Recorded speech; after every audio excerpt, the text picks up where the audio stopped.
जोजो टीवी।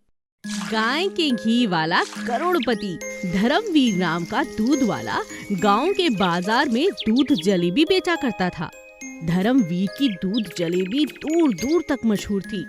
जो भी उस बाजार से गुजरता दूध जलेबी खाए बिना नहीं गुजरता था। धर्मवीर अपनी माँ के हाथ का बनाया हुआ देसी घी लेकर आता और उसके अंदर जलेबी बनाता। धर्मवीर का स्वभाव ही बहुत विनम्र था। वो हमेशा लोगों की मदद करना पसंद करता था। एक दिन एक सेठ और सेठानी बाजार में खरीदारी करने के लिए आए और दूध जलेबी खाने के लिए बैठ गए। तभी सेठानी ने कहा, अरे वाह, कमाल की जलेबी है, देसी घी में पकी हुई। वाह, कितनी स्वादिष्ट है, मजा आ गया, सारी थकावट दूर हो गई। अरे हाँ, खाने के चक्कर में मैं भूल ही गई कि कल की पूजा के लिए पंडित जी ने और हलवाई ने 10 किलो देसी घी मंगवाया था। यह बात सुनकर सेठ बहुत नाराज हो जाता है। अरे भगवान, अब बता रही हो घी के लिए, जब सारा बाजार घूम लिया, अब तो घी वाली दुकान भी बंद हो गई होगी। तुम्हें साड़ी और गहनों से फुर्सत मिले तब तो तुम्हें याद रहे। चलो अब। माफ कीजिए, गलती हो गई, भूल गई थी। सारा दिन धूप में सामान खरीदने के चक्कर में बहुत भूख लग गई थी, मगर अब हम क्या करेंगे? सेठ जी, क्या मैं आपकी कुछ मदद कर सकता हूँ? अरे धर्मवीर, तुम क्या मदद कर लोगे भाई? मुझे तो कल पूजा और खाने के लिए गाय का शुद्ध देसी घी चाहिए, वो भी पूरे 10 किलो। अब बताओ तुम कहाँ से लाओगे? धर्मवीर दुकान के अंदर जाकर 10 किलो देसी घी लाकर उन्हें दे देता है। सेठ सेठानी खुश होकर घी खरीद लेते हैं और घर चले जाते हैं। सेठ के घर पूजा और भोजन में धर्मवीर के देसी घी का इस्तेमाल होता है। सभी खाने की बहुत तारीफ करते हैं। तब पंडित जी सेठ जी से कहते हैं, सेठ जी, भगवान की कृपा से पूजा बहुत बढ़िया हुई और खाने का तो आनंद ही आ गया। मेरी बात मानो, आपका नए व्यापार का योग बन रहा है। इस शुभ मुहूर्त में आप गाय के देसी घी और दूध का व्यापार शुरू कर दो, फायदा ही फायदा होगा। अरे पंडित जी ने तो मेरे मुंह की बात छीन ली। धर्मवीर से बात करता हूँ इस बारे में। अगले दिन सेठ धर्मवीर का धन्यवाद करने के लिए पहुँचते हैं और उसे कहते हैं, अरे भाई धर्मवीर, खाने का तो आनंद ही आ गया। भाई, आखिर इस स्वाद का राज क्या है? धर्मवीर सेठ को अपनी माँ के नुस्खे के बारे में बताता है और सेठ धर्मवीर को एक अच्छा प्रस्ताव देते हैं। भाई धर्मवीर, क्यों ना हम मिलकर देसी घी का व्यापार शुरू करें? पैसे मैं लगाऊंगा और नुस्खा तुम्हारा होगा और मुनाफे में भी तुम आधे के हिस्सेदार होंगे। कहो, क्या बोलते हो? धर्मवीर हाँ कर देता है और कुछ ही महीनों में वो छोटा मोटा नहीं, बड़ा व्यापारी बन जाता है और करोड़ों रुपए कमाता है और अपनी माँ का धन्यवाद करता है। अबाबिल नाम का एक आजाद पक्षी था जिसे अपने पंखों पर बहुत गुरूर था। वो हमेशा अपने पंखों को हिलाकर सभी को उनकी चमक दिखाया करता और उस पर बहुत घमंड करता। एक दिन एक कौवे को देखकर उसने कहा, हाँ, तुम्हारे काले काले पंख, ओह, मुझे तो देखकर ही कुछ होता है। मेरे पंख तो देखो, सुबह शाम इनकी तारीफें सुन सुन कर मैं तो परेशान हो जाता हूँ। देखते नहीं, धूप में भी चमकते हैं, सारा दिन खिला खिला चेहरा रहता है। इनका रंग इतना खूबसूरत है कि कोई भी आसपास से गुजरे तो मुझे देखते ही रुक जाता है और निहारने लगता है। मुझे तो डर है कहीं मुझे नजर ना लग जाए। और तुम्हें देखकर तो लगता है कि पूरे के पूरे काले हो, कहाँ से नजर लगेगी? क्या तुम अपना थोड़ा सा कालापन मुझे दे सकते हो जिससे मेरे खूबसूरत पंखों को नजर ना लगे? कौवा आजाद पक्षी की बातें सुनकर चिढ़ने लगता है। उसे बहुत गुस्सा आ जाता है, लेकिन उसका जवाब देने की बजाय वो चुपचाप उसकी बातों को सुनकर अपने गुस्से को पीने लगता है। लेकिन आजाद पक्षी चुप होने का नाम ही नहीं लेता। वो अपने घमंड में इतना चूर था कि लगातार वो कौवे की बेइज्जती करता रहता है। अब कौवे ने ठान ली थी कि वो उसे जवाब देकर रहेगा। तो कौवे ने कहा, जानता हूँ तुम बहुत सुंदर हो और तुम्हारे ये पंख वाकई कितनी भी तारीफ कर लो कम हैं। लेकिन एक बात बताओ, क्या गर्मियों के अलावा सर्दियों में भी तुम्हारे ये पंख तुम्हें सुरक्षा प्रदान करते हैं? क्या पूछ रहे हो? ऐसा तो नहीं है। सर्दियों में तो मुझे बहुत तकलीफ होती है, तुम तो जानते हो। हाँ, यही बात मैं तुम्हें समझाना चाहता हूँ। मेरे पंख देखने में बिल्कुल बेकार हैं, 12 महीने काले ही रहते हैं, लेकिन मुझे इन पर नाज है क्योंकि ये मुझे कितनी भी कठिन परिस्थिति हो उसमें सुरक्षा देते हैं। ठंड हो, गर्मी हो, बरसात हो, ये मेरे साथ हमेशा हैं। इसीलिए मुझे अपने पंख बहुत पसंद हैं। ये अच्छी बात है कि तुम्हें भगवान ने सुंदर पंख दिए हैं, लेकिन आजाद पक्षी इतना घमंड, इतना गुरूर अच्छी बात नहीं। इन्हें संभाल के रखो, अगले महीने से सर्दियाँ शुरू होने वाली हैं। आजाद पक्षी को अपनी गलती का एहसास होता है और वो सर झुकाकर वहाँ से चला जाता है। एक गांव में लाला राम नाम का एक सेठ रहता था। वो बहुत ही कंजूस था, लेकिन उसके शौक बहुत बड़े बड़े थे। उसका एक सबसे बड़ा शौक था कि वो एक बहुत बड़ा महल बनाए, जिससे कि उसके इलाके में उसकी इज्जत और बड़ी हो जाए। इसके लिए उसने अपने पास काफ़ी पैसे इकट्ठा करना शुरू कर दिया और साथ ही महल बनाने के लिए एक अच्छे कारीगर और ठेकेदार को ढूंढना भी शुरू कर दिया। पास ही के गांव में चंदू नाम का एक भवन निर्माण करने वाला ठेकेदार रहता था। वो बहुत ही अच्छे मकान बनाया करता था। उसके पास कारीगरों की बहुत अच्छी टीम थी। लाला राम एक दिन चंदू के पास गया।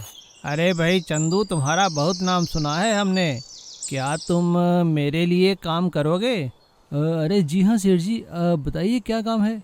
भाई एक मेरे लिए छोटा सा महल बनाना है, अब बना पाओगे तुम? हाँ सेठ जी, मैं पूरी कोशिश करूँगा। तो ठीक है भाई, आ जाओ फिर गांव में। सेठ लाला राम चंदू को मकान बनाने की पेशगी देकर अपने घर वापस चले जाते हैं।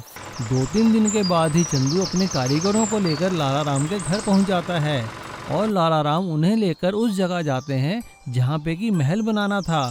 भवन निर्माण के लिए पूजा पाठ करने के बाद चंदू मकान बनाने का काम शुरू कर देता है। एक दिन वो सेठ के पास जाता है। अरे चंदू, आओ आओ, कैसे आना हुआ? सेठ जी, महल का ढांचा खड़ा हो गया है। आप कह रहे थे ना वो बेशकीमती पत्थर लगाने के लिए, तो वो पत्थर दे दीजिए ताकि मैं पत्थर लगाने का काम शुरू कर सकूं। सेठ लाला राम अपने नौकर श्यामू को आवाज लगाकर कहते हैं, अरे श्यामू भाई, इन्हें वो पत्थर तो दे दो। सेठ लाला राम का नौकर श्यामू सारे के सारे कीमती पत्थर लेकर महल वाली साइड पर पहुंच जाता है और वो सारे पत्थर चंदू और उसके कारीगरों के सुपुर्द कर देता है। लेकिन अगले दिन सुबह जब वो लोग वहां आते हैं तो देखकर हैरान हो जाते हैं, क्योंकि वहां से सारे पत्थर चोरी हो गए थे। चंदू भागता हुआ जाकर सेठ लाला राम को सारी बात बताता है। चंदू की बात सुनकर सेठ लाला राम गुस्सा हो जाता है और उससे कहता है, देखो चंदू, मैं कुछ नहीं जानता, मैंने पत्थर तुम्हें दिए थे, अब तुम्हें ही पत्थर लाने पड़ेंगे। तुम कहीं से भी पत्थर लाओ और मेरे महल का काम खत्म करो। चंदू वहां से मायूस होकर चला जाता है और सोचते सोचते वो कब जंगल में पहुंच जाता है उसे पता भी नहीं चला। लेकिन जंगल के बीचों बीच चंदू हैरान रह जाता है कि एक पेड़ के अंदर से रोशनी आ रही थी। चंदू जब उस पेड़ के पास जाकर देखता है तो और भी हैरान होता है, क्योंकि वो सारे बेशकीमती पत्थर उसी पेड़ के अंदर छुपा कर रखे थे और वहाँ 2 आदमी बैठकर बात कर रहे थे। अरे श्यामू, हमारे सेठ जी तो बड़े चालू निकले, अपने पत्थर खुद ही चोरी करवा दिए और इल्जाम बेचारे चंदू ठेकेदार पे डाल दिया ताकि सारा काम मुफ्त में हो जाए। अब चंदू को सारा माजरा समझ आ गया था। वो अपने सारे कारीगरों को बुलाकर श्यामू और उसके साथी की पिटाई करता है और सारे पत्थर ले जाकर वापस महल में रख देता है। सारे पत्थर महल वाली जगह रखवाने के बाद चंदू श्यामू को लेकर लाला राम के घर पहुंचता है। लाला राम उन दोनों को देखकर हैरान रह जाता है। तब चंदू उससे कहता है, सेठ जी, मुझे आपकी सारी करतूत का पता चल गया है। अब आपको मुझे डबल पैसे देने होंगे, वरना मैं आपकी सच्चाई सारे गांव वालों को बता दूंगा और आपकी बहुत बदनामी होगी। और इस तरह सेठ लालाराम की चालाकी उन पे ही भारी पड़ जाती है और वो चंदू को डबल पैसे देते हैं। लेकिन चंदू उनका महल बहुत अच्छे से बनाता है कि कभी किसी के साथ बेईमानी नहीं करनी चाहिए। बेवकूफ मोर। एक जंगल में सोनू नाम का एक मोर रहा करता था। वह बहुत ही सुंदर था। उसे अपनी सुंदरता पर बहुत घमंड था, लेकिन वो सुंदर होने के साथ साथ बहुत बेवकूफ भी था। सोनू को बेर खाना बहुत पसंद था। वो सिर्फ बेर ही खाया करता था और अच्छे अच्छे ताजे ताजे बेरों की तलाश में वो जंगल में काफी अंदर तक चला जाया करता था। सोनू की इस आदत से उसके सभी घरवाले परेशान थे और उसे हमेशा समझाते थे। एक दिन मोर की माँ ने कहा, बेटा सोनू, तुम ये घने जंगल में मत जाया करो, वहाँ शिकारी आते हैं, तुम कभी भी उनके जाल में फंस सकते हो बेटा। मैं क्या करूँ माँ, यहाँ खाने को बेर ही नहीं है और मुझे बेर की तलाश में जंगल में ही जाना पड़ता है। सोनू किसी की बात नहीं मानता और वो बेरों की तलाश में घने जंगल में चला जाता है। वहाँ एक शिकारी ने अपना जाल फैला रखा था। मोर को देखकर वह शिकारी खुश हो जाता है। अरे वाह, आज तो मेरा भाग्य बहुत अच्छा है। देखो कितना सुंदर मोर खुद ब खुद चलकर मेरे पास आ रहा है। शिकारी ने सोनू मोर को देखते ही उसे पकड़ने के लिए जाल फेंका, लेकिन सोनू उसके जाल में ना फंसकर उसकी पकड़ से बच गया और उड़कर भागने लगा।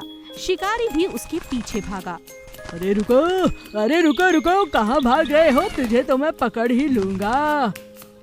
लेकिन सोनू तब तक भागता रहा जब तक शिकारी उसकी नजर से ओझल ना हो गया। लेकिन इस भागम भाग में सोनू को पता ही नहीं लगा कि वो जंगल के किस हिस्से में आ चुका है। चलो अच्छा हुआ, जान बची। शिकारी तो अब दिखाई नहीं दे रहा। अरे लेकिन मैं यहाँ कहाँ हूँ? मुझे तो कुछ समझ नहीं आ रहा। सोनू धीरे धीरे उड़ता हुआ वहाँ से अपने घर की ओर चला, लेकिन रास्ते में खूब सारे बेरों की झाड़ियाँ देखकर उसका मन ललचाने लगा। अरे वाह, इतने मीठे बेर! चलो घर जाने से पहले खूब सारे बेर खा लेता हूँ, बहुत भूख लगी है। और सोनू निश्चिंत होकर बेर खाने लगा, लेकिन वो यह नहीं जानता था कि हवा में उड़ता हुआ एक बाज उस पर नजर रखे हुए था। अरे वाह, इतना मोटा ताजा शिकार! यह तो बेर खाने में मस्त है। यही सही समय है इसे पकड़कर खाने का। बेर खाते सोनू को पता ही नहीं चला कि कब बाज उसके नजदीक आकर खड़ा हो गया। इससे पहले कि सोनू कुछ समझ पाता, बाज ने उसे अपने पंजों में जकड़ा और उड़ने लगा। छोड़ दो, मुझे छोड़ दो, मुझे छोड़ दो। लेकिन बाज ने उसकी एक ना सुनी और उसे मारकर खा गया। इस तरह सोनू को अपनी नासमझी और लालच की वजह से अपनी जान गंवानी पड़ी। ईमानदार गाय और बिल्ली की कहानी। ये बहुत दिन पहले की बात थी। शीतलपुर नाम के एक गांव में शिवा करके एक गवाला था। उसके पास बहुत सारे गाय थे। उसमें एक अच्छी ईमानदार गाय थी जिसका नाम रूपा थी। रूपा सुबह और शाम मिलाकर 20 लीटर दूध देती थी। शिवा हर रोज उसी दूध को घर घर जाकर गांव में बेचता था। कुछ दिन गुजरने के बाद रूपा एक बछड़े को जन्म देती है। तभी शिवा ने बोला, कितना प्यारा बछड़ा है रूपा, इसके बाद सारा दूध तुम्हारे बछड़े को ही मत दे देना, मेरे लिए भी कुछ छोड़ना। जरूर मालिक, मानता हूँ कि वो मेरा बछड़ा है, लेकिन ये तो तुम्हारी और मेरे जीने का सवाल है। एक दिन शिवा ने दूध निकालकर एक जगह रखा और बाद में आकर बेचने के लिए जाने वाला था। जब शिवा वापस आया, एक हंडी में दूध कम था। वह हैरान हो गया और इधर उधर देखा। वहां पर तो रूपा और उसके बछड़े के सिवा कोई भी नहीं था। जब भी शिवा दूध निकाल कर रखता था, आधा दूध गायब हो जाती थी। तभी शिवा ने ऐसा सोचा, जब से ये रूपा बछड़े को जन्म दिया है, तब से दूध आधा तो गायब हो रहा है। कहीं ये दूध बछड़ा तो नहीं पी रही है? इसकी वजह से मुझे बेचने के लिए कुछ भी नहीं बच रहा है। ऐसा सोचकर शिवा बछड़े को रूपा से दूर और दूध से दूर बांधकर रखना शुरू कर दिया। इसकी वजह से रूपा बहुत उदास रहने लगी। कुछ दिन गुजरने के बाद रूपा ने शिवा से ऐसा बोली, मालिक, आपने मेरे बेटे को मुझसे छीन लिया है। क्या मैं उसका कारण जान सकती हूँ? अरे रूपा, तुम्हारी बछड़ा सारा दूध पी रहा है और मुझे बेचने के लिए कुछ भी नहीं बच रहा है। मेरा आमदनी भी कम हो गया है, इसीलिए मैं तुमको और उसको अलग रख रहा हूँ। लेकिन मालिक, मेरा बछड़ा तो ज़्यादा दूध नहीं पी रहा है। आपको देखना है तो देख लीजिए। रूपा की दर्द भरी बातें सुनकर शिवा को एक आइडिया आता है। अगले दिन जहाँ वह दूध रखता है वहाँ पर एक सीसीटीवी का आयोजन करने के लिए सोचता है। अगले ही दिन एक सीसी कैमरा लगवाता है। उसी दिन वह दूध निकालकर कैमरे के सामने रखता है। जब थोड़े देर के बाद आया तो देखा कि दूध कम हो गया। तुरंत वह जाकर सीसीटीवी में देखता है। ओहो, तो ये बात है। मेरा दूध कुछ बिल्लियां आकर पी के जा रहे हैं। मैं अनजाने में रूपा के बछड़े को दोषी माना है। इस बिल्लियों को तो मैं सबक सिखाऊंगा। तब से शिवा ने रूपा और उसके बछड़े को एक ही साथ बांधने लगा और बिल्लियों को सबक सिखाने के लिए एक बड़े कुत्ते को पालना शुरू कर दिया। तब से रूपा और बछड़ा भी खुश और शिवा का दूध का व्यापार भी खूब चलने लगा। चांदनगर में चंदू नाम का एक लड़का रहता था। उसके माता पिता बहुत गरीब थे। चंदू अपने सभी साथियों को अच्छे खिलौनों के साथ खेलता देखकर उनके साथ खेलना चाहता था, लेकिन उसके गरीब होने के कारण कोई भी चंदू के साथ नहीं खेलना चाहता था। चांदनगर में रामू नाम का एक लड़का भी रहता था। एक दिन रामू को खेलता देख चंदू ने रामू से कहा, रामू, क्या मैं तुम्हारे साथ खेल सकता हूँ? अरे नहीं नहीं, तुम दूर से ही इसे देखो। मेरी मोटरसाइकिल को छूना भी मत। मैं इसे तुम्हें खुद चला कर दिखाता हूँ। ऐसा कहते ही रामू उसकी मोटरसाइकिल को बड़ी तेजी से चलाते हुए चंदू को टक्कर मारकर नीचे गिरा देता है। ये देखकर सभी बच्चे चंदू पर हंसने लगते हैं और उसका मजाक उड़ाने लगते हैं। चंदू गिर गया, चंदू गिर गया। रामू की हरकत देखकर चंदू को गुस्सा तो बहुत आया, लेकिन उसने जिद ठान ली कि वो भी एक मोटरसाइकिल बनाएगा, और वो भी बांस की। घर जाकर चंदू ने अपने पिताजी से कहा, पिताजी, मुझे बांस चाहिए, मैं एक बांस की मोटरसाइकिल बनाऊंगा। अरे क्या बात कर रहा है बेटा, बांस की भी कोई मोटरसाइकिल बनती है क्या? पगला गया है क्या? लेकिन चंदू ने अपने माँ बाप की बिल्कुल ना सुनी। उसने तो बांस की मोटरसाइकिल बनाने की जिद ठान ली थी। चंदू की जिद के आगे उसके माँ बाप की कुछ ना चली। चंदू के पिता ने उसे बांस लाकर दे दिए और साथ में एक पुरानी कार का इंजन और गियर बॉक्स भी। चंदू बहुत ही होशियार था। चंदू ने 2-3 दिन की मेहनत के बाद एक बांस की मोटरसाइकिल बना ली और उसमें पुराना कार का इंजन और गियर बॉक्स फिट कर दिया। और जब वो अपनी बांस की मोटरसाइकिल लेकर गांव के मैदान में खेलने आया तो गांव के सभी लोग और बच्चे चंदू की बांस की मोटरसाइकिल देखकर हैरान हो गए। लेकिन चंदू की बांस की मोटरसाइकिल देखकर रामू ने चंदू से कहा, चंदू, तुम्हारी मोटरसाइकिल देखने में तो बहुत अच्छी है, क्या ये चलती भी है? हाँ रामू, ये चलती है। इसमें कार का इंजन लगा है और कार का गियर बॉक्स भी लगा है। देखो, मैं तुम्हें चलाकर दिखाता हूँ। अच्छा, ऐसी बात है तो हो जाए रेस। हाँ हाँ, क्यों नहीं, हो जाए। चंदू की ये बात सुनकर सभी बच्चों ने चंदू को समझाया कि उसकी बांस की मोटरसाइकिल रामू की मोटरसाइकिल का मुकाबला नहीं कर पाएगी। लेकिन चंदू नहीं माना, क्योंकि उसे अपनी बनाई हुई चीज पर बहुत विश्वास था। उसे मालूम था कि उसकी मोटरसाइकिल का फ्रेम ही बांस का है, लेकिन उसमें इंजन और गियर बॉक्स तो कार का लगा है और उसके बांस के बने पहिए चंदू की मोटरसाइकिल के रबड़ के पहियों से मजबूत हैं। और दोनों शर्त अनुसार पहाड़ी की ढलान पर रेस लगाने के लिए तैयार हो गए। रामू की मोटरसाइकिल रेस शुरू होते ही पहले तो बड़ी तेजी से ढलान पर आगे निकल गई, लेकिन थोड़ी दूर जाने के बाद एक तीखी चट्टान के कारण उसका रबड़ का पहिया पंचर हो गया और रामू मोटरसाइकिल से ढलान के साथ वाले सूखे कीचड़ में गिर गया। रामू को कीचड़ में लथपथ देख सभी बच्चे हंसते हंसते लोटपोट हो गए। देखो रामू की मोटरसाइकिल गिर गई। और इधर चंदू अपनी बांस की मोटरसाइकिल के साथ रामू से काफी आगे निकल गया और रेस जीत गया। रेस जीतने के बाद सभी बच्चों ने तालियों के साथ चंदू का स्वागत किया। एक दिन चीकू खरगोश अपने दोस्त की बर्थडे पार्टी के लिए जा रहा था। उसे बहुत गर्मी लगी। सूरज की किरणें तेज थी। चीकू चलता चलता थक गया। उफ, इतनी गर्मी है, आज प्यास लग रही है। चीकू गर्मी से तंग आ गया था। कुछ कदम और चलने के बाद वो एक पेड़ के नीचे बैठ गया। कुछ देर पेड़ की छांव में बैठ जाता हूँ। पार्टी शुरू होने में तो अभी बहुत देर है। चीकू पेड़ के नीचे आराम करने बैठ गया। अचानक उसकी आंख लग गई। तभी अचानक उसे एक जोर की आवाज सुनाई दी, मानो कुछ गिर रहा हो। उसने जैसे ही आंख खोली तो उसने बादलों की तरफ देखा। सूरज सीधा दिखाई दे रहा था। ऐसा लग रहा था जैसे मानो आसमान में छेद हो गया हो। अरे ये क्या? लगता है आसमान फट गया है। बचाओ बचाओ! चीकू तेजी से भागा। चीकू को घबराता हुआ भागता हुआ देखकर एक छोटे चूहे ने पूछा, क्या बात है, क्यों भाग रहे हो? चीकू ने चूहे से कहा, अरे आसमान गिर रहा है, चलो जान बचाओ। अपनी जान बचानी है तो भागो भागो। चूहा और चीकू भागने लगे। तभी उनकी नजर बिल्ली पर गई। बिल्ली ने जब उन्हें देखा, अरे तुम दोनों यूं भाग क्यों रहे हो? क्या बात है?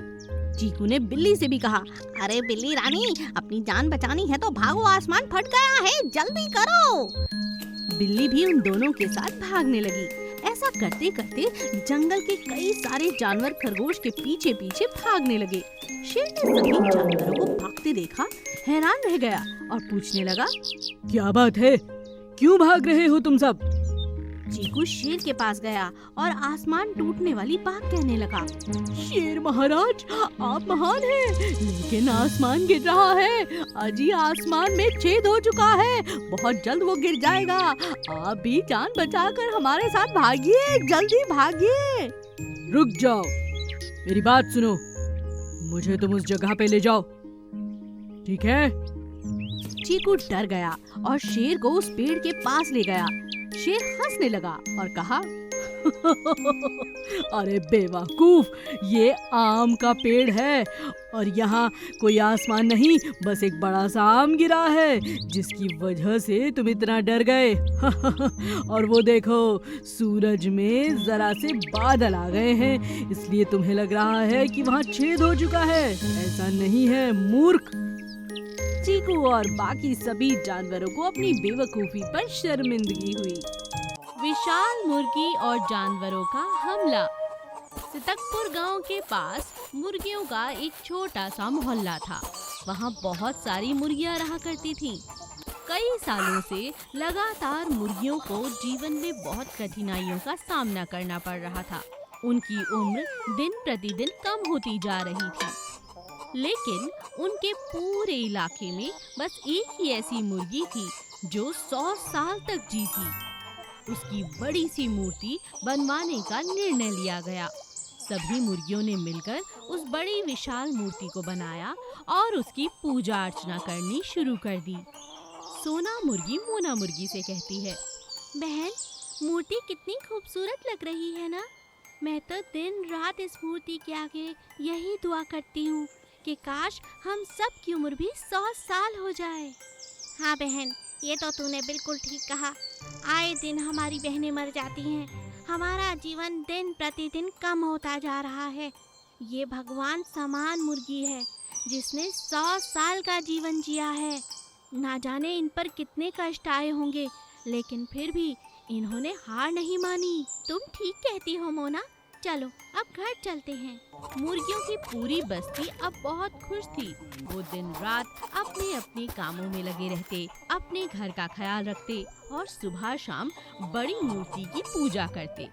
लेकिन अब मूर्ति इतनी विशाल हो चुकी थी कि जानवरों को भी उस मूर्ति के दर्शन जंगल में बैठे बैठे ही हो जाते थे। एक दिन एक हाथी ने चूहों से कहा, अरे अरे अरे, तुम्हें क्या पता आसपास क्या चल रहा है? आजकल एक बड़ी सी मुर्गी की मूर्ति तो यूं ही दिख जाती है पेड़ों में झांककर। चाहो तो आओ मेरी पीठ पर बैठो, मैं तुम्हें दिखाता हूँ। चूहा हाथी से कहता है। क्या कहा? मुर्गी इतनी विशाल? हाथी भाई, तुम्हारा दिमाग खराब है। मुर्गियाँ तो जरा जरा सी होती हैं। हाँ, माना हमसे बड़ी होती हैं, लेकिन तुमसे बड़ी नहीं होती। अरे मैं भी वही कह रहा हूँ बुद्धू, ये एक विशाल मुर्गी है। या तो मूर्ति है या फिर राक्षस मुर्गी।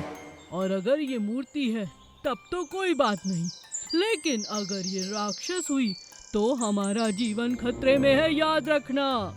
चूहा भी घबरा जाता है और हाथी के सर पर चढ़कर दूर से देखता है और कहता है। अरे नहीं नहीं, ये विशाल मुर्गी तो रात को हमें खा ही जाएगी। चलो इस पर हमला किया जाए।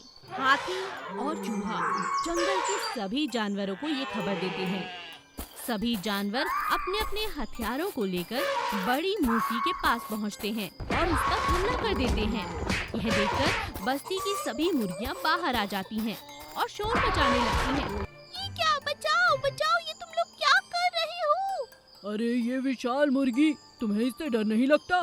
कल को तुम्हें खा गई तो? अरे मूर्ख हाथी, ये मूर्ति है। ये हमारे लिए भगवान के समान है। क्या तुम नहीं जानते, कोई भी मुर्गी ज्यादा दिन नहीं जी पाती। पर जानते हो, ये मुर्गी 100 साल तक जी है। इसीलिए उसकी याद में हमने ये मूर्ति बनाई है। हमारी जरा सी खुशी तुमसे देखी नहीं जाती क्या? मुर्गी की ये बात सुनकर हाथी को अपनी हरकत पर बहुत दुख होता है। वो सभी जानवरों को लेकर जंगल में वापस लौट जाता है और जाते जाते मुर्गी से कहता है। मुझे माफ कर दो, मैं भी दुआ करूंगा कि तुम सभी का जीवन 100 बरस का हो। अच्छा, चलता हूँ। सोने का हाथी। करणपुर नाम के एक गांव के नजदीक ही एक बड़ा सा जंगल रहता था। उस जंगल में एक गुफा थी। उसी गुफा में गणेश करके एक हाथी रहा करती थी। वह एक बड़ा भक्त था। गणेश हर रोज भगवान को प्रार्थना करता था। वह एक दिन भगवान के लिए तपस्या करना शुरू कर दिया। थोड़े दिन के बाद भगवान प्रत्यक्ष हुआ। गणेश हाथी, मैं तुम्हारा तपस्या से बहुत खुश हूँ। बोलो तुम्हें क्या चाहिए? भगवान, मुझे सबसे अलग बना दो। मुझे एक सोने की हाथी में बदल डालो। हाथी ऐसा पूछते ही भगवान तथास्तु बोलता है और तुरंत गणेश एक सोने के हाथी में बदल जाता है। ये बात करणपुर के सारे गांव में फैल जाता है और सारे गांव के लोग उसे देखने जंगल में चले जाते हैं। उसी गांव का रहने वाला सूरज अपने पत्नी शिल्पा और बेटा राजू के साथ रहता था। सूरज बहुत ही गरीब था। एक दिन उसने, अरे ओ शिल्पा, सुनती हो? पास ही जंगल में एक सोने का हाथी है। चलो चलकर देखते हैं।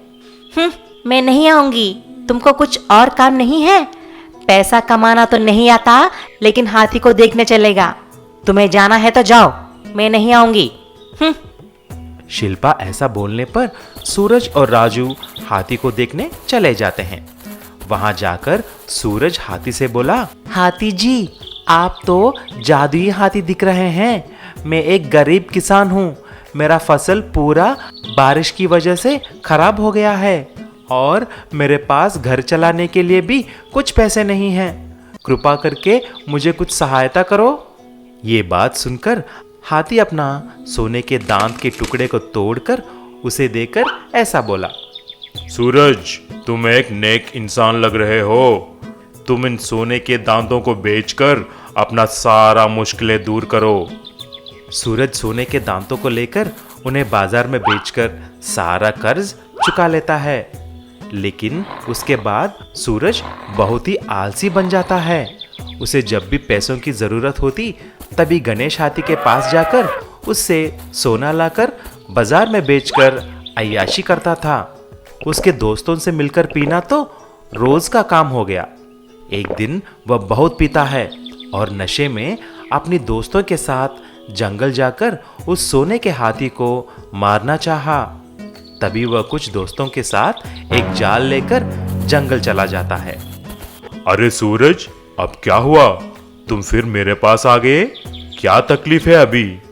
तभी अचानक सूरज ने हाथी पे जाल डाल देता है, लेकिन हाथी चौकन्ना होकर हट जाती है और उसके सूंड के साथ सूरज को उठा लेती है और मारना चाहती थी। लेकिन तभी सूरज के पत्नी और बेटा आते हैं। गणेश महाराज, सूरज नशे में आकर ऐसा काम करने के लिए सोचा है, कृपा करके उसे छोड़ दीजिए, वो मेरे पति हैं। उसकी पत्नी को देख गणेश हाथी सूरज को छोड़ देता है। सूरज, तुम अपनी पत्नी की वजह से आज बच गए हो। तुम अभी से एक अच्छा इंसान बन के रहना, ठीक है? एक बिल में टुन्नू खरगोश का परिवार रहा करता था। टुन्नू की एक बीवी और 4 बच्चे थे, जिनके नाम थे मोनू, रिंकू, चीकू और भोलू। टुन्नू का एक बहुत बड़ा खेत था, जिसमें वो सब्जियां उगाया करता था। एक दिन जब टुन्नू खेत में काम करने जा रहा था, तो मुन्नू ने उसे रोका और कहा, पापा पापा, क्या आप खेत से मेरे लिए एक गाजर लेकर आ सकते हो? टुन्नू अपने बेटे की बात सुन हंसने लगता है। हाँ मेरे प्यारे बेटे, जरूर।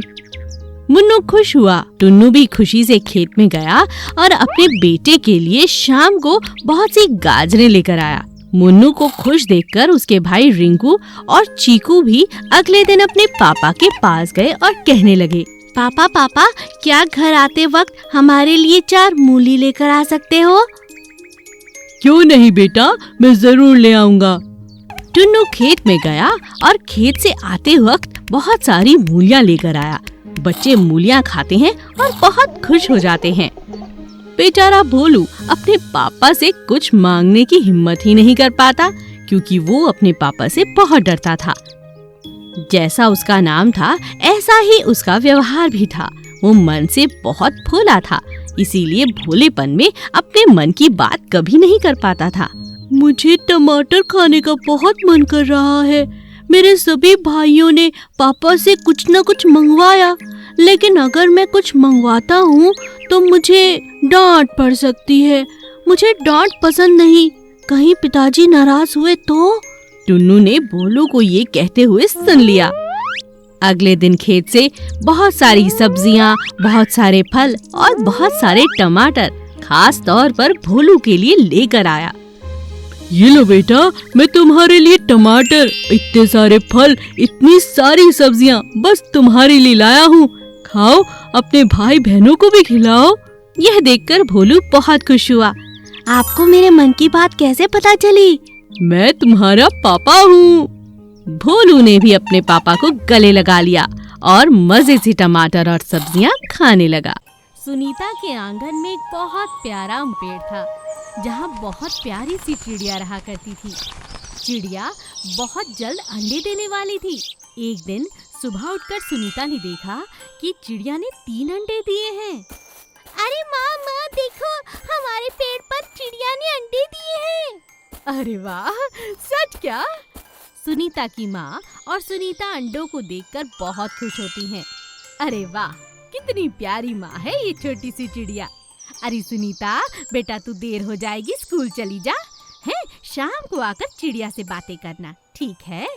माँ तुम इसका ख्याल रखना, इसे दाना और पानी जरूर देना। हाँ, दे दूंगी। चल स्कूल चली जा बिटिया, देर हो रही है। सुनीता स्कूल चली जाती है। जब वो लौट कर घर आती है तो जोर से चिल्लाती है, माँ माँ माँ।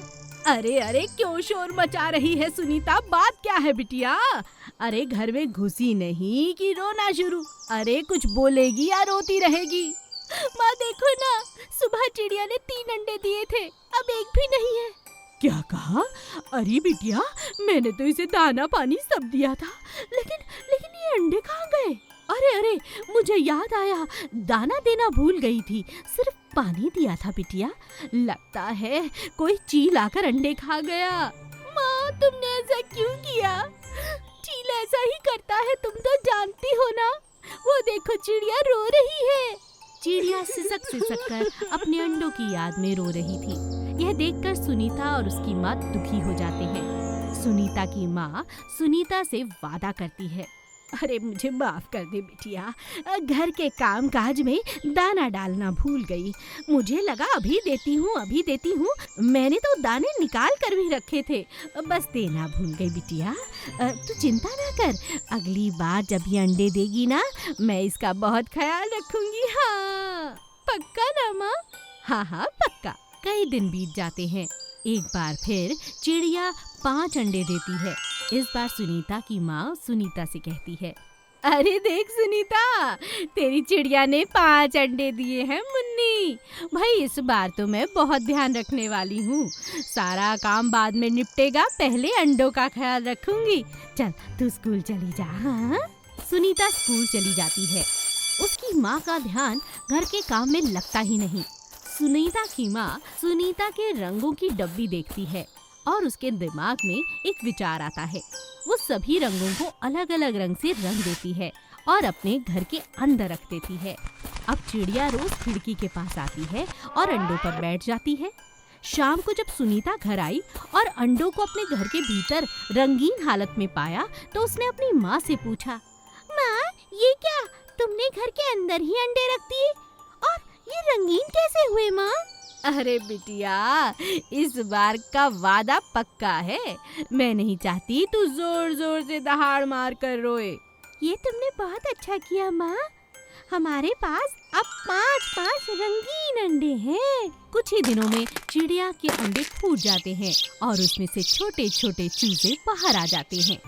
एक बार फिर सबके सब अपने पेड़ पर जाकर रहने लगते हैं और सुनीता और उसकी माँ बड़े आराम से अपने घर में रहने लगते हैं।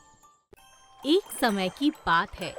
एक जंगल में कुएं के पास बहुत सारी मछलियों का एक छोटा सा तालाब था।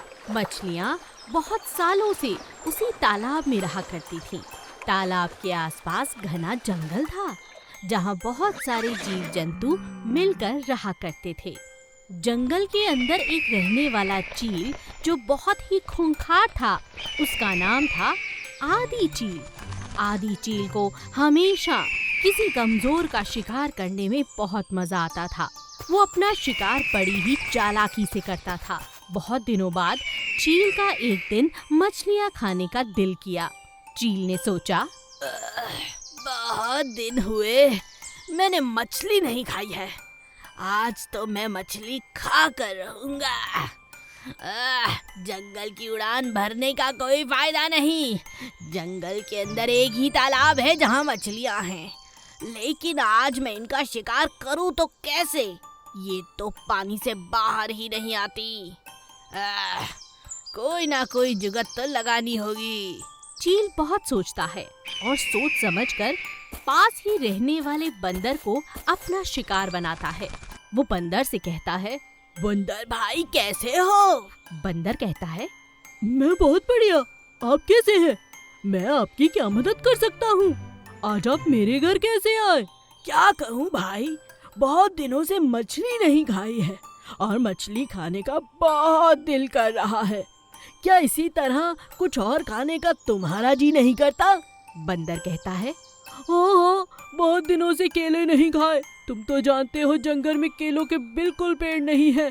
पास के जंगल में है, मगर इतनी दूर मैं कैसे जाऊं? बहुत दूर हो जाता है, आते आते अंधेरा हो जाता है। अरे तुम इतनी चिंता क्यों करते हो? बहुत आसान है, आज शाम को आते हुए मैं तुम्हारे लिए केले ले आऊंगा। लंबी उड़ान भरना मेरे लिए कोई बड़ी बात नहीं, मगर उसके बदले तुम्हें मेरा एक काम करना होगा। क्या कहा? तुम मेरे लिए केले लाओगे? मेरे पूरे परिवार के लिए ला दोगे? तो बताओ क्या करना है मुझे? चील बंदर को उल्लू बनाते हुए कहता है, अरे बड़ा आसान है, तुम जरा तालाब के पास जाकर मछलियों को बातों पे लगाना और मैं उन्हें खा लूंगा। बहुत दिनों से मछली जो नहीं खाई।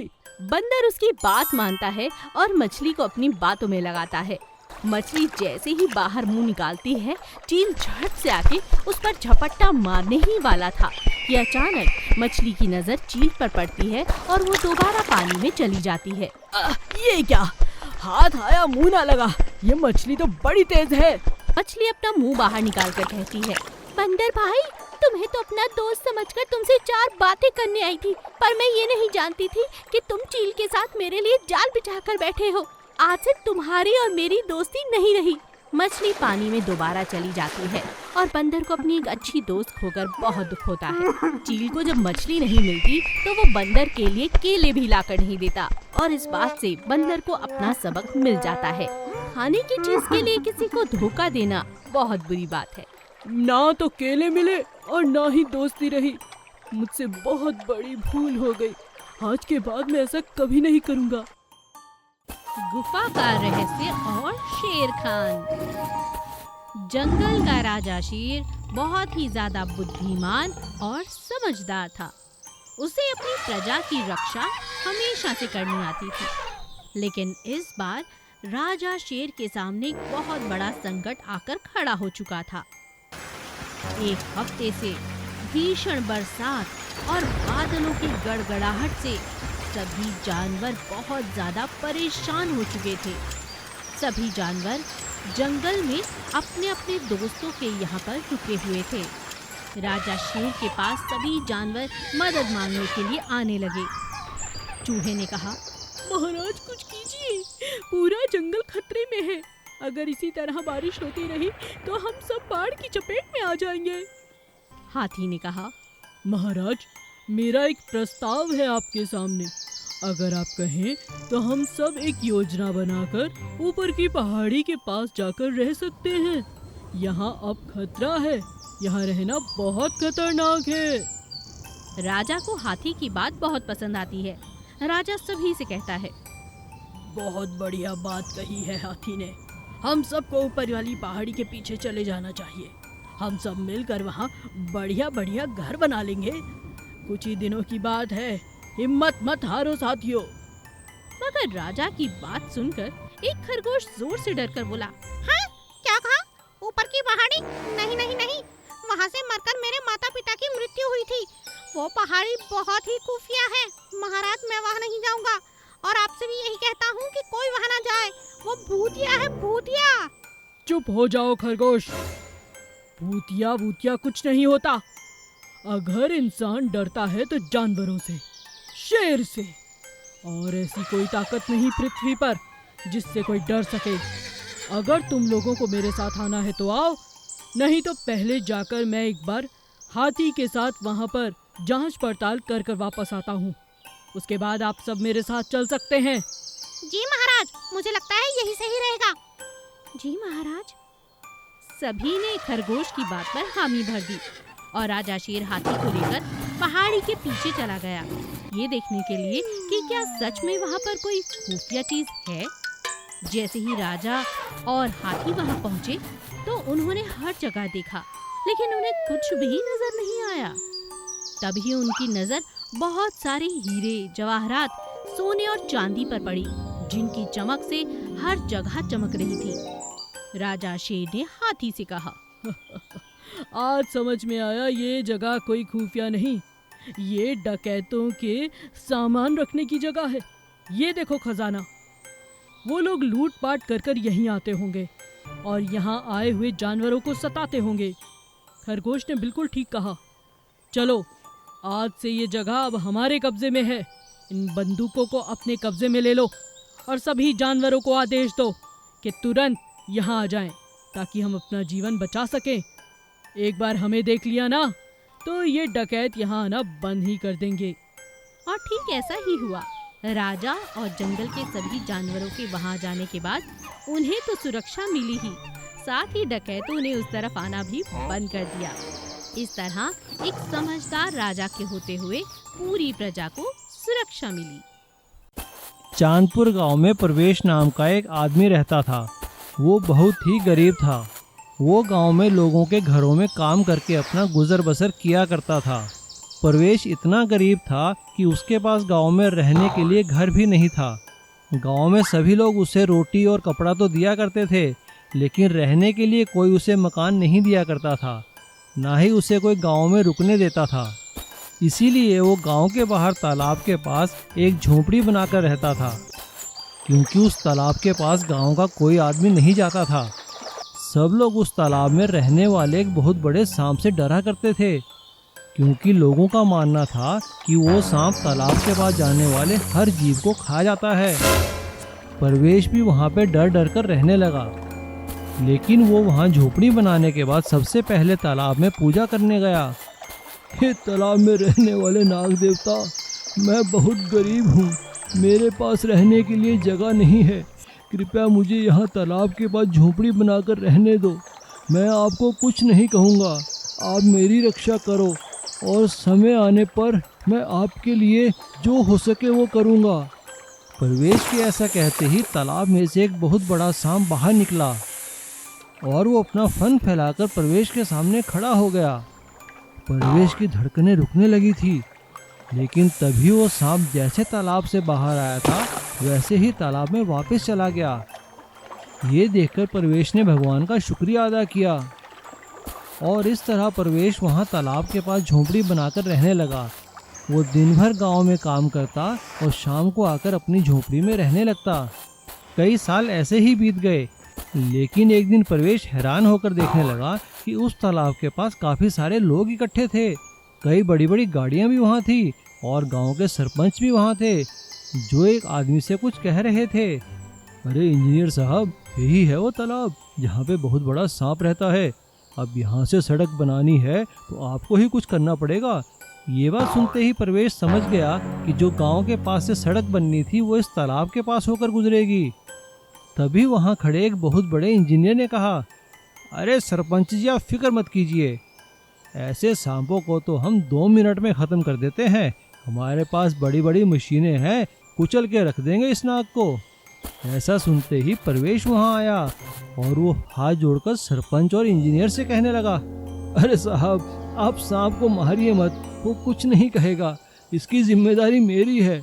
मैं इस सांप को यहाँ से लेकर कहीं चला जाऊँगा। अगर आप कहें तो मैं पास वाले जंगल में चला जाऊँगा, आप उसे मारिए मत। अरे अरे रुको रुको, कौन हो तुम? सरपंच ने परवेश के बारे में सभी लोगों को बताया। सरपंच की बात सुनकर फॉरेस्ट ऑफिसर ने कहा, हाँ हाँ ठीक है, अगर तुम ऐसा करते हो तो हमें कोई एतराज़ नहीं है। वो सांप जंगल में बड़े आराम से रह सकता है, अगर चाहो तो तुम भी उसके साथ रह सकते हो। परवेश ने हाथ जोड़कर नाग देवता का ध्यान किया। नाग देवता प्रणाम, आपने सब सुन ही लिया होगा। अब हमारा यहाँ से जाने का समय आ गया है। नाग देवता, आप कृपा करके मेरे साथ चलिए। और सांप परवेश के पीछे पीछे एक छोटे बच्चे की तरह जंगल में चला गया। सभी लोग ये देखकर हैरान हो गए। अब परवेश और सांप जंगल में अपने नए घर में खुशी खुशी रहने लगे और गांव की तरक्की का रास्ता, वो सड़क भी बड़े आराम से बन गई। इसीलिए कहते हैं ना कि प्यार से हम किसी का भी दिल जीत सकते हैं। चांदपुर गांव में परवेश नाम का एक आदमी रहता था। वो बहुत ही गरीब था। वो गांव में लोगों के घरों में काम करके अपना गुजर बसर किया करता था। परवेश इतना गरीब था कि उसके पास गांव में रहने के लिए घर भी नहीं था। गांव में सभी लोग उसे रोटी और कपड़ा तो दिया करते थे, लेकिन रहने के लिए कोई उसे मकान नहीं दिया करता था, ना ही उसे कोई गांव में रुकने देता था। इसीलिए वो गांव के बाहर तालाब के पास एक झोपड़ी बनाकर रहता था, क्योंकि उस तालाब के पास गांव का कोई आदमी नहीं जाता था। सब लोग उस तालाब में रहने वाले एक बहुत बड़े सांप से डरा करते थे, क्योंकि लोगों का मानना था कि वो सांप तालाब के पास जाने वाले हर जीव को खा जाता है। परवेश भी वहाँ पे डर डर कर रहने लगा, लेकिन वो वहाँ झोपड़ी बनाने के बाद सबसे पहले तालाब में पूजा करने गया। हे तालाब में रहने वाले नाग देवता, मैं बहुत गरीब हूँ, मेरे पास रहने के लिए जगह नहीं है, कृपया मुझे यहाँ तालाब के पास झोपड़ी बनाकर रहने दो। मैं आपको कुछ नहीं कहूँगा, आप मेरी रक्षा करो और समय आने पर मैं आपके लिए जो हो सके वो करूँगा। परवेश के ऐसा कहते ही तालाब में से एक बहुत बड़ा सांप बाहर निकला और वो अपना फन फैलाकर परवेश के सामने खड़ा हो गया। परवेश की धड़कनें रुकने लगी थी, लेकिन तभी वो सांप जैसे तालाब से बाहर आया था वैसे ही तालाब में वापस चला गया। ये देखकर परवेश ने भगवान का शुक्रिया अदा किया और इस तरह परवेश वहाँ तालाब के पास झोपड़ी बनाकर रहने लगा। वो दिन भर गांव में काम करता और शाम को आकर अपनी झोपड़ी में रहने लगता। कई साल ऐसे ही बीत गए, लेकिन एक दिन प्रवेश हैरान होकर देखने लगा कि उस तालाब के पास काफी सारे लोग इकट्ठे थे। कई बड़ी बड़ी गाड़ियां भी वहां थी और गांव के सरपंच भी वहां थे, जो एक आदमी से कुछ कह रहे थे। अरे इंजीनियर साहब, यही है वो तालाब जहाँ पे बहुत बड़ा सांप रहता है। अब यहाँ से सड़क बनानी है तो आपको ही कुछ करना पड़ेगा। ये बात सुनते ही प्रवेश समझ गया कि जो गांव के पास से सड़क बननी थी वो इस तालाब के पास होकर गुजरेगी। तभी वहाँ खड़े एक बहुत बड़े इंजीनियर ने कहा, अरे सरपंच जी, आप फिक्र मत कीजिए, ऐसे सांपों को तो हम 2 मिनट में ख़त्म कर देते हैं। हमारे पास बड़ी बड़ी मशीनें हैं, कुचल के रख देंगे इस नाग को। ऐसा सुनते ही प्रवेश वहाँ आया और वो हाथ जोड़कर सरपंच और इंजीनियर से कहने लगा, अरे साहब, आप सांप को मारिए मत, वो कुछ नहीं कहेगा, इसकी जिम्मेदारी मेरी है। मैं इस सांप को यहाँ से लेकर कहीं चला जाऊँगा। अगर आप कहें तो मैं पास वाले जंगल में चला जाऊँगा, आप उसे मारिए मत। अरे अरे रुको रुको, कौन हो तुम? सरपंच ने प्रवेश के बारे में सभी लोगों को बताया। सरपंच की बात सुनकर फॉरेस्ट ऑफिसर ने कहा, हाँ हाँ ठीक है, अगर तुम ऐसा करते हो तो हमें कोई एतराज़ नहीं है। वो सांप जंगल में बड़े आराम से रह सकता है, अगर चाहो तो तुम भी उसके साथ रह सकते हो। प्रवेश ने हाथ जोड़कर नाग देवता का ध्यान किया। नाग देवता प्रणाम, आपने सब सुन ही लिया होगा। अब हमारा यहाँ से जाने का समय आ गया है। नाग देवता, आप कृपा करके मेरे साथ चलिए। और सांप प्रवेश के पीछे पीछे एक छोटे बच्चे की तरह जंगल में चला गया। सभी लोग ये देखकर हैरान हो गए। अब प्रवेश और सांप जंगल में अपने नए घर में खुशी खुशी रहने लगे और गांव की तरक्की का रास्ता, वो सड़क भी बड़े आराम से बन गई। इसीलिए कहते हैं ना कि प्यार से हम किसी का भी दिल जीत सकते हैं। लोमड़ी और 7 बकरियां। एक जंगल में 7 बकरियां रहती थी। वो सातों हमेशा साथ रहती थी, एक साथ ही घूमती रहती, एक साथ खाना खाती। उन 7 बकरियों की दोस्ती की मिसाल पूरा जंगल देता था। एक दिन एक हाथी ने कहा, अरे बकरियों की टोली कहाँ चली? तुम सबको साथ देखकर मुझे बहुत अच्छा लगता है। शुक्रिया हाथी भाई। और जब बकरियों को सोना होता तो 5 बकरियां सो जाती और 2 पहरा दिया करती थीं, ताकि कोई शिकारी जानवर उन्हें मार न सके। एक दिन एक बकरी ने कहा, अरे सहेलियों, चलो चलो तुम सो जाओ, मैं पहरा देती हूँ। ठीक है, हम लोग सो जाते हैं। उसी जंगल में एक चालाक लोमड़ी भी रहती थी। उसकी नजर इन बकरियों पर हमेशा रहती थी। हाँ, अरे वाह, कितनी मोटी बकरियां हैं। अगर ये हाथ लग जाएं तो अपनी तो पार्टी बन जाएगी, मजा आ जाएगा। लोमड़ी हिम्मत करके बकरियों पर हमला करती है। सहेलियों, आओ मिलकर लोमड़ी पर हमला करें, वरना ये हमें खा जाएगी। लेकिन साथ में बकरियां एक साथ लोमड़ी पर हमला कर देती हैं, इसी कारण वो वहाँ से भाग जाती है। अरे अरे बचाओ बचाओ, भागो भागो यहाँ से। लोमड़ी बकरियों से पिटकर दुम दबाकर वहाँ से भाग जाती है, लेकिन वो अभी भी बकरियों को मारने की योजना बनाती रहती है। इन बकरियों ने मुझसे पंगा लिया है, इन्हें मैं नहीं छोड़ूंगी। लोमड़ी छुप छुप कर उनका पीछा करती है। एक दिन बकरियों के बीच पेड़ की टहनी के हरे पत्ते खाने को लेकर कहासुनी हो जाती है। अरे ये क्या कर रही हो? ये पत्ता मेरा है। तुम इसे क्यों छेड़ रही हो? ये मेरा है, ये मैंने तोड़ा है। मुझे हरे पत्ते पसंद हैं, ये मेरा है। तभी वहाँ बड़ी बकरी आ जाती है और उन्हें समझाती है कि आपस में लड़ना सही बात नहीं। लेकिन वो तीनों बकरियां झुंड से अलग होकर चलने लगती हैं। लोमड़ी को तो इसी बात की तलाश थी। हाँ, कितने दिनों तक साथ रहती, देखा हो गया झगड़ा। आज लूंगी इनसे अपना बदला, एक एक कर इन तीनों को खा जाऊंगी, किसी को नहीं छोड़ूंगी। आज तो मेरे लिए बहुत अच्छा दिन है। चलो इनका शिकार करती हूँ, इनकी इस लड़ाई का फायदा उठाती हूँ। इस बात का फायदा उठाकर लोमड़ी उन पर हमला कर देती है। तीनों बकरियां एक दूसरे से नाराज थीं, इसीलिए एक दूसरे की तरफ देखती भी नहीं और इसी बात का फायदा लोमड़ी उठाती है। एक एक करके वो तीनों बकरियों को खा जाती है और फिर बाकी बकरियां यह सब देखकर हैरान रह जाती हैं और समझ जाती हैं कि हमेशा एकता में ही बल होता है। लड़ झगड़ कर कोई फायदा नहीं, अपना नुकसान हो सकता है। बरसातों के दिन थे। कबूतर के बच्चे होने वाले थे। कबूतर ने अपने पेड़ पर ध्यान दिया।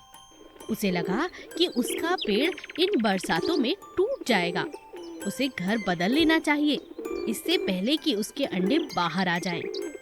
कबूतर अपनी कबूतरी से कहता है, देखो, मैं सोच रहा हूँ हमें पेड़ बदल लेना चाहिए। चलो एक नए पेड़ की तलाश करें। इन बरसातों में जरूर हमारा ये पुराना घर टूट सकता है। आप ठीक कहते हैं, चलिए। दोनों कबूतर और कबूतरी नए पेड़ की तलाश में निकल जाते हैं। उन्हें एक बहुत ही खूबसूरत सुनहरे रंग का पेड़ नजर आता है।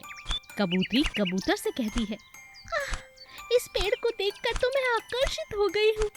क्यों ना हम यहीं पर अपना घर बना लें? मगर मुझे तो ये कोई जादुई पेड़ मालूम होता है। इस तरह के सुनहरे पत्ते मैंने आज तक नहीं देखे। क्या कहा? जादुई पेड़? क्या सच में जादुई पेड़ भी होते हैं? हाँ हाँ, होते हैं। अरे नहीं होते, चलो ना यहीं घर बना लेते हैं।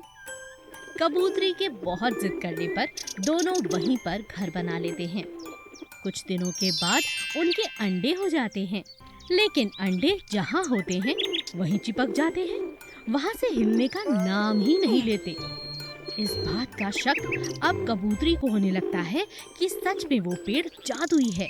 वो कबूतर से कहती है, कितने हफ्ते हो गए हमारे अंडों को निकले, मगर हमारे अंडे जरा से हिलते भी नहीं। मुझे तो शक है तुम्हारी बात सच है, ये पेड़ जादुई है। क्या कहा?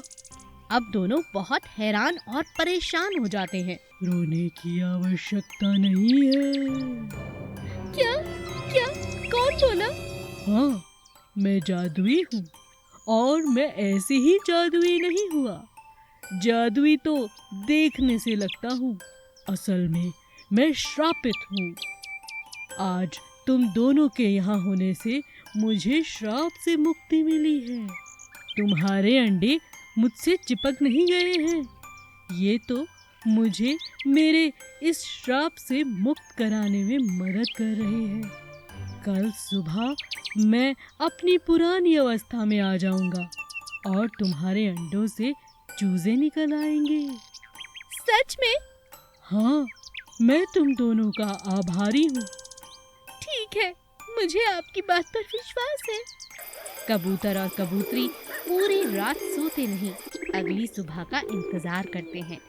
और सुबह होते ही, पहली किरण पड़ते ही चूजे बाहर आ जाते हैं और पेड़ एकदम हरा भरा हो जाता है। मुर्गी का अंडा और बत्तख की कहानी। एक छोटे से तालाब के पास बहुत सुंदर सुंदर कुछ मुर्गियां रहा करती थीं। पानी के अंदर तालाब में बहुत सी बत्तखें खेला करती थी। वहीं पर वो अपना जीवन बसर करती थी। एक बत्तख माँ बनने वाली थी। वो अपना बहुत ख्याल रखती थी। एक दिन उसने देखा कि उसी की तरह एक मुर्गी भी माँ बनने वाली है। बत्तख ने जाकर मुर्गी से बात की। सुनो बहन, क्या तुम भी माँ बनने वाली हो?